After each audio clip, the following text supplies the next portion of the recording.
तो अगर ऐसा है कि गुड्डू जमाली के जाने से बसपा का पूरा वोट चला जाएगा, तब तो बसपा पार्टी ही बंद हो जाएगी। क्योंकि यहाँ जब तक सपा, जब तक कि वो अपना गढ़ बना के रखी थी, तब तक यहाँ गुंडों को पालती थी, गुंडागर्दी करते थे। यहाँ जेल बनाया उन लोगों ने कि गुंडई करो और जेल में जाओ। कि आज हर यादव ये कह रहा है, जहां भी हम लोग जा रहे हैं, कह रहे हैं कि भैया जब इन लोगों को 5 यादव लड़ाना था और पांचों यादव इनके घर में ही दिखते हैं, तो ये जब तक हारेंगे नहीं तब तक यहाँ के यादव तो इनको दिखेंगे ही नहीं।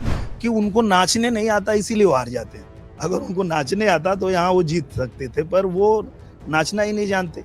ये कला है और वो कला भगवान की देन है। आजमगढ़ से भारतीय जनता पार्टी के प्रत्याशी दिनेश लाल यादव, जिनको उनके प्रशंसक, कार्यकर्ता, हम में से कई मीडिया कर्मी खूब निरहुआ के नाम से जानते हैं, मेरे साथ मौजूद हैं।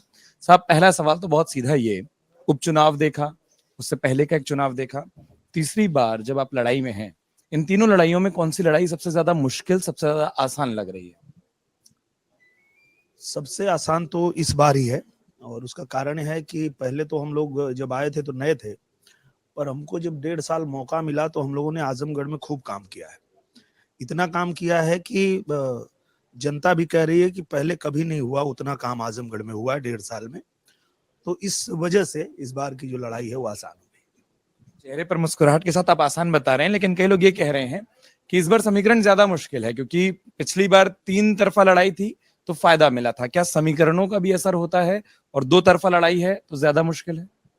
इस बार भी 3 तरफा लड़ाई है। किसने कह दिया कि 2 तरफा लड़ाई है? तमाम लोग ये कहते हैं, और मैं तो नाम भी ले लेता हूं, कि गुड्डू जमाली, जिन्होंने पिछले उपचुनाव में अच्छे खासे वोट पाए, लोगों ने कहा कि उनकी ताकत का फायदा आपको ज्यादा मिला। इस बार वो समाजवादी पार्टी पक्ष में चले गए हैं, और वो जो वोट की ताकत है, वो जो तमाम समीकरण है जिसका फायदा मिला, ऐसा कहा जाता है, वो नहीं है। तो अगर ऐसा है कि गुड्डू जमाली के जाने से बसपा का पूरा वोट चला जाएगा, तब तो बसपा पार्टी ही बंद हो जाएगी।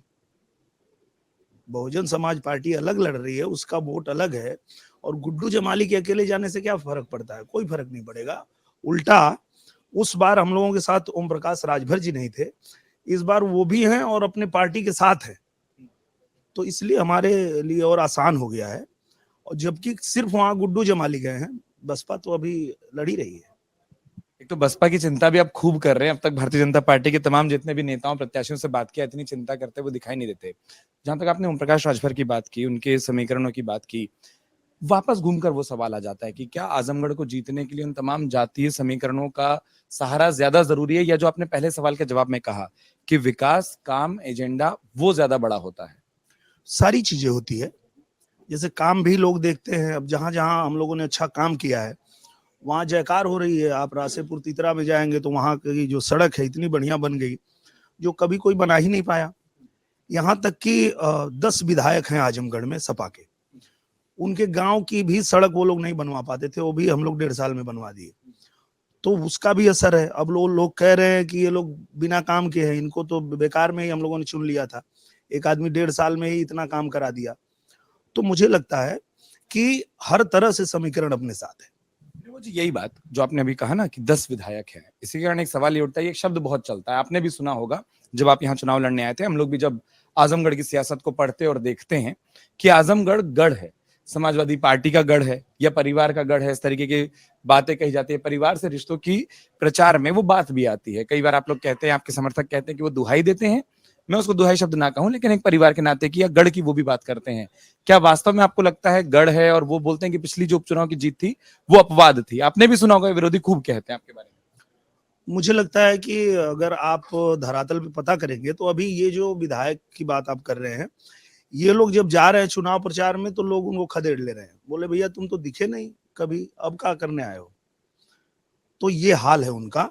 और जहां तक परिवार की बात है, वो भी उन पे भारी पड़ रही है।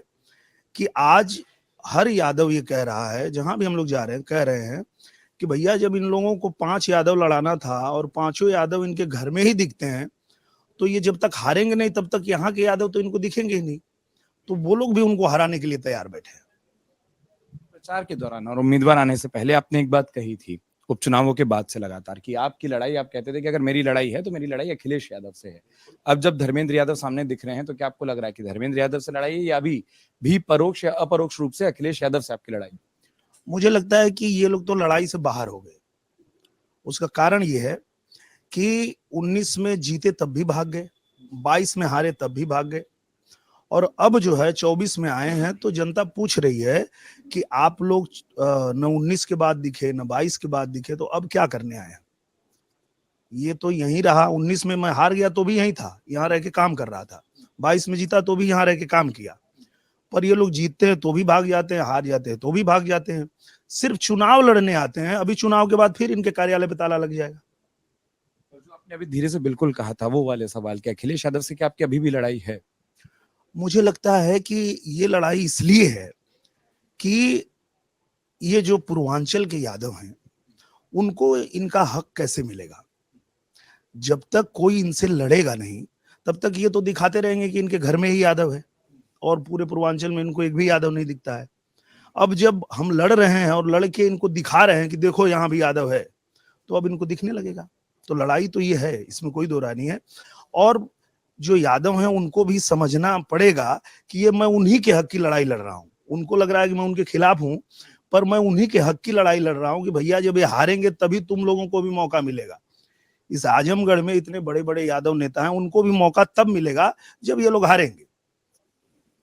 एक चीज और बताइए, क्या आजमगढ़ को इस बार, क्योंकि उपचुनाव उस फहरिस्त में या उन आम चुनावों के साथ नहीं आता, हम दूसरा अमेठी देख सकते हैं कि जहां पर हाँ, दो बड़े कद्दावर नेता, दो लड़ाई, और एक गढ़ को, या एक जो गढ़ कहा जाता है, आप लोग कहते हैं कहा जाता है, वो लोग कहते हैं गढ़ है, उसकी लड़ाई है? क्योंकि अमेठी 2019 हमने देखा, एक सफलता भारतीय जनता पार्टी को उसी तरीके से मिली। क्या आजमगढ़ को भी पूर्वांचल में उसी लड़ाई के तौर पर देखा जाए? मुझे लगता है कि आजमगढ़ भाजपा का गढ़ हो गया है, और उसका कारण ये है कि 1.5 साल में प्रधानमंत्री जी ने और मुख्यमंत्री जी ने फोकस करके आजमगढ़ में इतना काम किया है। यहाँ विश्वविद्यालय बन गया, यहाँ नई रेल लाइन बन रही है, यहाँ नया रेलवे स्टेशन बन रहा है, अंतरराष्ट्रीय हवाई अड्डा बन रहा है, यहाँ रिंग रोड बन रहा है आजमगढ़ में।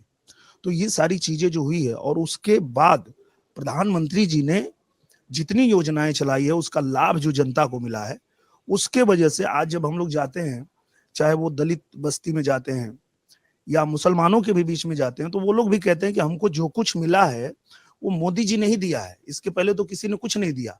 घर भी दिया मोदी जी ने, गैस कनेक्शन दिया मोदी जी ने, शौचालय दिया मोदी जी ने। तो ये तो मुसलमान तक कह रहे हैं कि हमको भी मोदी जी ही पसंद है और हम भी चाहते हैं कि मोदी जी ही आए। सभी वर्गों की बात कर रहे हैं दिनेश जी, मुंबई आप खूब रहे हैं, एक सवाल है, और खासतौर पर हम जैसे लोग जो आजमगढ़ के नहीं हैं, जब आजमगढ़ को पढ़ते हैं तो आजमगढ़ के बारे में एक प्रश्न चिन्ह भी उठता है, एक समय तक उठता रहा। उस छवि को बदलने के लिए मैं बहुत साफ कहता हूं कि आजमगढ़ के आपराधिक इतिहास से जोड़कर तमाम चीजें सर्च होती रहीं, आती रहीं, उसको बदलने के लिए क्या कोशिश बतौर सांसद या बतौर उम्मीदवार आप रखते? हम लोगों ने किया और वो उसमें सफल भी हुए। क्योंकि यहाँ जब तक, जैसा आपने कहा, सपा जब तक वो अपना गढ़ बना के रखी थी, तब तक यहाँ गुंडों को पालती थी, गुंडागर्दी करते थे। यहाँ जेल बनाया उन लोगों ने कि गुंडई करो और जेल में जाओ। और हम लोग जब आए तो हमने आजमगढ़ में संगीत विद्यालय बनवाया और वहाँ संगीत की पढ़ाई हो रही है। तो ये अंतर हुआ है आजमगढ़ में। आज 22 फिल्में 1.5 साल में बनी है आजमगढ़ में। जिस आजमगढ़ में कोई आना नहीं चाहता था, वहीं 22 फिल्में एकदम निडर होकर लोग बना रहे हैं। ये आजमगढ़ बदला है, इस तरह से बदला है। जो आपने पहली लाइन कही, क्या ये मैं मानूं कि आजमगढ़ के जो आतंक कनेक्शन, जो उस तरीके के कनेक्शन के बारे में लिखा गया, सबूत आए, कई सारी चार्जशीट से लेकर कई सारे मामलों में नाम आया, क्या आपको लगता है कि वो उस समय की सरकार का संरक्षण था, एक पार्टी का संरक्षण था, इसलिए वो छवि बनी, इसलिए वो चीजें यहाँ हुई? बिल्कुल बिल्कुल। जब तक गुंडों को सह नहीं मिलेगा तब तक वो गुंडई करेंगे नहीं। जब उनको पता है कि अगर एक चौराहे पे किसी बेटी का दुपट्टा पकड़े, अगले चौराहे पे गोली मार दिया जाएगा उनको, तो उनकी हिम्मत नहीं पड़ेगी कि वो ऐसी कुछ भी गुंडई करे यहाँ। तो अब उत्तर प्रदेश में यही राज्य चल रहा है, ये शासन चल रहा है कि हाँ भाई, गुंडई करोगे तो या तो जेल में या तो सीधा ऊपर। तो फिर किसी की हिम्मत नहीं है गुंडई करने की। इस कमरे में आपसे बातचीत कर रहा हूँ, इंटरव्यू कर रहा हूँ, सामने रामचरितमानस है, आगे राम जी की मूर्ति है, यहाँ अयोध्या का राम जी का एक मंदिर है, और थोड़ी देर पहले कुछ लोग आपको भेंट के लिए डाक टिकट लेकर आए। प्रचार में ये शब्द प्रभु श्री राम, अयोध्या, क्या ये भी दिखाई देता है? जनमानस से बात करते हैं, ये भी आपको चीज दिखाई देती है, या आप एकदम से राममय हुए हैं? मुझे लगता है कि मुझे बोलना ही नहीं पड़ता है। जब से राम मंदिर का प्राण प्रतिष्ठा हुआ है, हम लोग कहीं जाते हैं तो जनता ही जय श्री राम चिल्लाने लगती है, हमको बोलने की जरूरत नहीं पड़ती है। आज एक एक व्यक्ति जो है वो राममय हो चुका है। एक एक व्यक्ति राममय हो चुका है। और तमाम जो लोग हैं वो भेंट में भी वही देते हैं, वो भी हमने देखा है। एक चीज और मैं पूछना चाह रहा हूं, क्योंकि एक सवाल ये उठता है कि क्या आजमगढ़ को उनके स्थानीय नेता, जिसका आपने भी जिक्र किया, वो नहीं मिल सकते? आपके विरोधी भी ये कह रहे हैं कि हम तो फिर भी परिवार का नाता बनाकर रखे, वो तो बाहर ही हैं, एक बार के चुनाव में, और वो तो बहुत साफ कहूं, जो हमारे कैमरे पर भी कहा गया है, जो तमाम समर्थक कहते हैं कि उपचुनाव था, मैनेज हुआ, वो लोग भी बाहर ही हैं। मुझे लगता है कि ये आजमगढ़ में मेरा ननिहाल है। मेरे चाचा की शादी यही हुई है, मेरे बहन की शादी यहाँ हुई है। तो आजमगढ़ में तो आना जाना मेरा चुनाव से पहले से है, बहुत पहले से है। और दूसरी बात, अगर गाजीपुर से मैं आके यहाँ लड़ रहा हूं तो भी मैं यहीं रहता हूं। वो लोग वहां से आके लड़ते हैं, इस बारे में तो कोई टिप्पणी ही नहीं है। टिप्पणी ये है कि आप लड़ने के बाद भाग क्यों जाते हैं? मैं हारा तो यहीं रहा ना। अगर वो लोग भी हार के यहीं रहते तो हम मान लेते कि भाई कोई बात नहीं है, वो आए वहां से, पर चुनाव लड़े, हारे या जीते, यहाँ रह रहे हैं, जनता उनसे बात कह पा रही है, पर वो भाग जाते हैं। बात इतनी सी है। आपने ढेर सारे विकासों की बात बताई अपने पहले सवाल के जवाब में, आप सड़कों की बात करते हैं, तमाम बात करते हैं। मैं बतौर उम्मीदवार पूछ रहा हूँ, अगर काम हो गया तो आगे आने वाले 5 साल के लिए रोड मैप क्या है? अब जब जनता के बीच में जा रहे हैं तो किन मुद्दों पर आपका प्रचार है? हम लोगों का रोड मैप ये है कि आजमगढ़ को गोरखपुर और बनारस की तरह अगर हमको चमकाना है तो सबसे पहले महायोजना लागू करवानी थी, वो हम लोगों ने करवा लिया। मतलब नींव तैयार हो गई है। अब आगे आने वाले दिन में आप देखेंगे अंतर्राष्ट्रीय हवाई अड्डा भी बनाएंगे। यहाँ जो जो योजना हम लेके आए हैं, चाहे वो रेल पास हुई है, जो नई पटरी बिछ रही है, उसके अलावा जो बड़ी बड़ी ट्रेनें हैं, जो बड़े बड़े शहरों से चलती है, उनको भी आजमगढ़ से चलवाएंगे। यहाँ से मुंबई के लिए, यहाँ से दिल्ली के लिए, दुबई के लिए फ्लाइट भी चलवाएंगे। और यहाँ बड़े बड़े उद्योग धंधे भी लगेंगे, क्योंकि महायोजना लागू हो गई है। अब ये आजमगढ़ पूरी तरह से बनारस की तरफ बदल जाएगा। आपने उद्योग धंधों की बात की, यूथ के आइकन हैं, खूब फैन फॉलोइंग है आपकी, सुपरस्टार हैं। साथ में एक चीज और पूछी जाती है, जब तमाम युवा मिलते हैं एक सवाल वो बहुत करते हैं कि उत्तर प्रदेश में पिछले कुछ महीनों में हमने परीक्षाओं में गड़बड़ियां देखी, हमने वो बेरोजगारी के स्तर देखे, हमने वो तमाम प्रदर्शन देखे, और आपके पास भी लोग आकर बताते होंगे, यूपी पुलिस से लेकर तमाम वो चीजें, आरओ। क्या आपको नहीं लगता कि युवाओं पर ध्यान केंद्रित करके कुछ चीजों को बेहतर करने की जरूरत है? कुछ कमियां रह गई, और आप खुद मुंबई से वास्ता रखते हैं, वहां आपको उत्तर प्रदेश के आजमगढ़ के कई युवा मिलते होंगे, इस क्षेत्र में पलायन भी एक दिक्कत है, उसको रोकने के लिए युवाओं को यहीं रहें, यहीं वो टैलेंट बना रहे, क्या उसके लिए भी कोई रोड मैप है, कोई विजन है? बिल्कुल है, और उस पे बहुत अच्छा काम हो रहा है। आजमगढ़ में ज्यादा से ज्यादा इन्वेस्टमेंट हो रहा है, उत्तर प्रदेश में ज्यादा से ज्यादा इन्वेस्टमेंट हो रहा है। और सबसे बड़ी बात यह है कि आने वाले दिनों में प्रधानमंत्री जी ने भारत को ही मैन्युफैक्चरिंग सेक्टर का हब बनाने का पूरा प्लान बना लिया है। तो जब यहाँ ज्यादा से ज्यादा मैन्युफैक्चरिंग होगी तो हमारे जो युवा हैं उनको ज्यादा से ज्यादा रोजगार मिलेगा, खोजने से कोई बेरोजगार नहीं मिलेगा। क्योंकि जब यही सारा मैन्युफैक्चर होगा, चाहे वो दवा का हो, चाहे वो मोबाइल का हो, वो किसी भी सेक्टर का हो, तो मुझे लगता है कि ज्यादा से ज्यादा रोजगार मिलेंगे।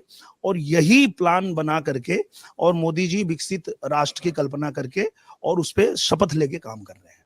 आपसे 2 सवाल करता हूं, मुझे मालूम है आपको प्रचार के लिए निकलना है। पहली बात, आपकी ज्यादा बड़ी लड़ाई किससे है? एक व्यक्ति से है, धर्मेंद्र यादव बतौर उम्मीदवार, एक पार्टी से है जो अपने गढ़ को बताती रही, या फिर जो आपने अपने कुछ सवालों के जवाब में कहा कि जिस तरीके से आजमगढ़ में एक तरीके के विकास को या तमाम कामों का अवरुद्ध किया गया, उससे ज्यादा बड़ी लड़ाई? सबसे बड़ी लड़ाई यही है कि जब पूरा देश चाहता है कि प्रधानमंत्री नरेंद्र मोदी जी ही बने, और वो बनने जा रहे हैं, तो इस आजमगढ़ को सरकार के साथ रख के ही हम लोग इसको चमका सकते हैं। लड़ाई यही है कि ये जो लोग आजमगढ़ को सरकार से दूर रख के और इसको विकास से दूर कर देते हैं, वो लड़ाई है कि हम इसको दूर नहीं जाने देंगे। हम सरकार के साथ रखेंगे, और सरकार अगर कुछ नए रेलवे स्टेशन बनाएगी तो आजमगढ़ उसमें रहेगा। अगर कुछ हवाई अड्डा बनाएगी तो आजमगढ़ उसमें रहेगा।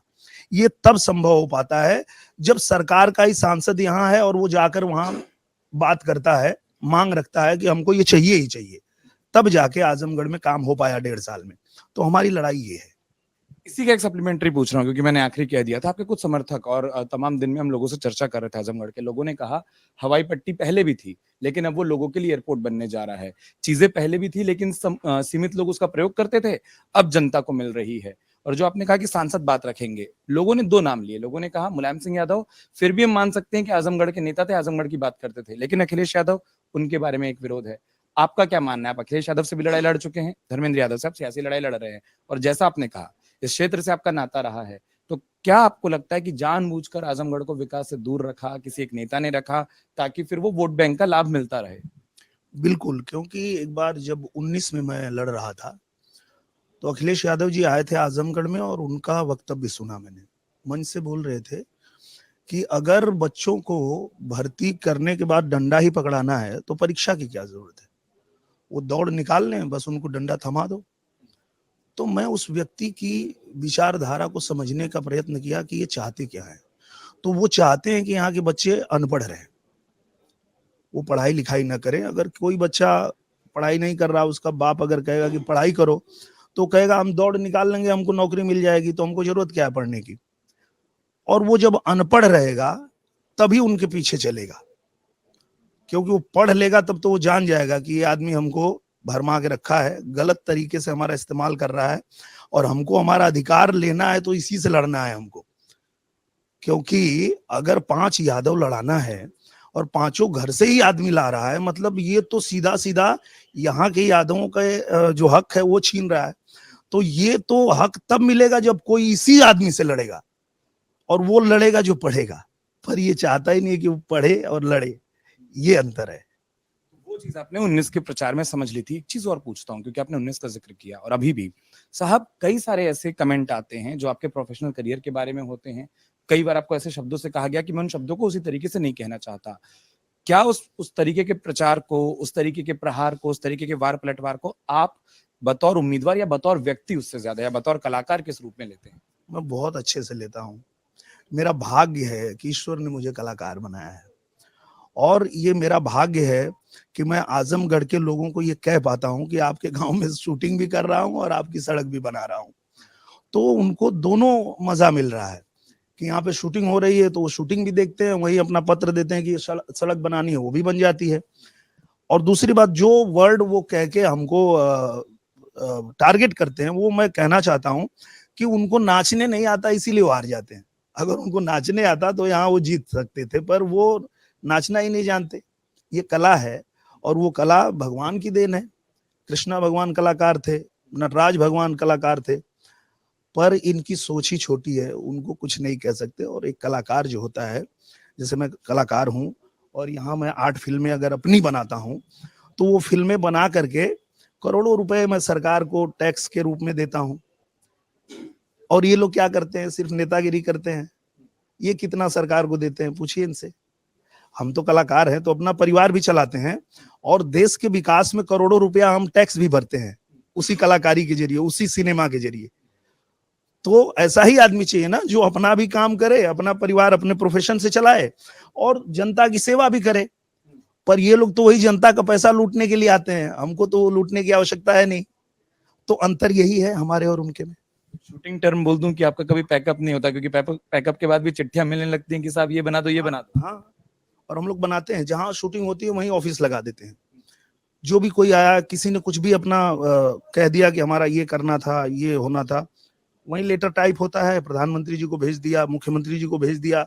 और इसी आजमगढ़ में 1.5 साल में 12 करोड़ रुपए गरीबों के इलाज के लिए मंगाया हूं। ये लोग अपनी निधि तक खर्चा नहीं कर पाते, क्या बात करेंगे मुझसे। आपने इशारों में इशारा किया था, क्योंकि आप बहुत साफ गोई से बात कर रहे हैं। वापस उस सवाल को पूछता हूँ, आपकी लड़ाई धर्मेंद्र यादव से बतौर उम्मीदवार है या अखिलेश यादव से है? क्योंकि आपके एक बयान का भी खूब हवाला दिया जाता है। आपने कहा था अखिलेश यादव जहां से लड़ेंगे मैं वहां से लड़ लूंगा। अब वो बोलते हैं देखिए वो तो कन्नौज नहीं आए। मैं वही कह रहा हूँ कि उनके पहले मेरा टिकट फाइनल हो गया ना। अगर उनका पहले वहां फाइनल होता तो मैं पार्टी से ले लिया होता, लेकिन उसके कन्नौज चले जाते 100% लड़ता। मैंने कहा आपको कि जिन लोगों को लगता है कि मैं उनके खिलाफ हूं, उनको पता ही नहीं है कि मैं उन्हीं के हक की लड़ाई लड़ रहा हूं। कि भाई, इस आदमी को अगर यादव अपने परिवार के बाहर दिखता ही नहीं है, तो हमें दिखाना पड़ेगा। जब तक इस आदमी को हराएंगे नहीं, भारत के अंदर इसको दूसरा यादव दिखेगा नहीं। तो ये लड़ाई तो है मेरी। एक आखिरी चीज वो ये मैं चाह रहा था, उत्तर प्रदेश तीसरे चरण का और देश भी तीसरे चरण का मतदान करने जा रहा है। 2 चरणों में खासतौर पर उत्तर प्रदेश में मतदान प्रतिशत कम हुआ। आपके कलाकार होने के नाते, आपकी अपनी फैन फॉलोइंग होने के नाते एक अपील मैं चाहता हूं आपसे कि आप तमाम मतदाताओं से, कोई भी मुद्दा कोई भी पक्ष हो, लेकिन मतदान जरूर बढ़ना चाहिए। उत्तर प्रदेश बहुत कम रहा है, वो आगे चरणों में ना दिखे। मुझे लगता है कि मतदान हमारा सबसे बड़ा अधिकार है, और ये सबसे बड़ा पर्व भी है। तो इसको हमको बहुत अच्छे से मनाना चाहिए। और उस दिन आप सुबह सुबह तैयार होके जितना ज्यादा से ज्यादा वोट कर सकते हैं करना चाहिए। जो पसंद है उसको करिए, ये हम नहीं कह रहे हैं कि हम ही को करिए, आपको जो पसंद है उसको करिए, पर वोट जरूर दीजिए। और दोनों में से कोई पसंद ना हो तो नोटा भी है वो दबा दीजिए, पर वोट जरूर करिए। बहुत शुक्रिया। अपील की वक्त दिया, और अपील में जो आपने इशारा कर दिया, जो मैं सबसे पहला सवाल पूछा था कि दोनों में से, और लड़ाई इसलिए लोग कहते हैं आजमगढ़ में दो के बीच में है। दो के बीच में ये लड़ाई अभी बसपा और हम लोगों की लड़ाई है, वो तो मैदान से बाहर है, पहले ही बताया मैं। अभी क्या है, जो बसपा प्रत्याशी हैं वो मुसलमान है, तो उनका मुस्लिम और दलित जो बसपा का है उसको लेकर के वो अच्छी लड़ाई लड़ रहे हैं, तो इसलिए मैंने कहा कि दोनों की लड़ाई, ये तो बाहर है, ये तो लड़ाई के बाहर चले गए उसी दिन जिस दिन ये परिवार से भेज दिए। बहुत शुक्रिया। विरासत से लेकर परिवार और अपने ऊपर लगने वाले आरोपों पर साफगोई से बात करने के लिए, अपने विजन को रखने के लिए दिनेश लाल यादव, जिन्हें वापस मैं कह रहा हूं कि इनके तमाम प्रशंसक कार्यकर्ता लोग आजकल तो भैया भी खूब कहते हैं, वैसे निरहुआ खूब कहते हैं, अपना वक्त दिया प्रचार के बीच में, बातें की। परिणाम जो भी आएगा वो 4 जून को आएगा, लेकिन अपील पर ध्यान रहे कि कोई भी मुद्दा, कोई भी पक्ष हो, वोट जरूर हो। अपने सहयोगी शामवीर के साथ उत्कर्ष चतुर्वेदी, अमर उजाला के लिए, आजमगढ़ से। अगर आप ये वीडियो YouTube पर देख रहे हैं तो हमारे चैनल को सब्सक्राइब करें और बेल आइकन को दबाना ना भूलें। अगर आप Facebook पर ये वीडियो देख रहे हैं तो हमारे पेज को लाइक करें।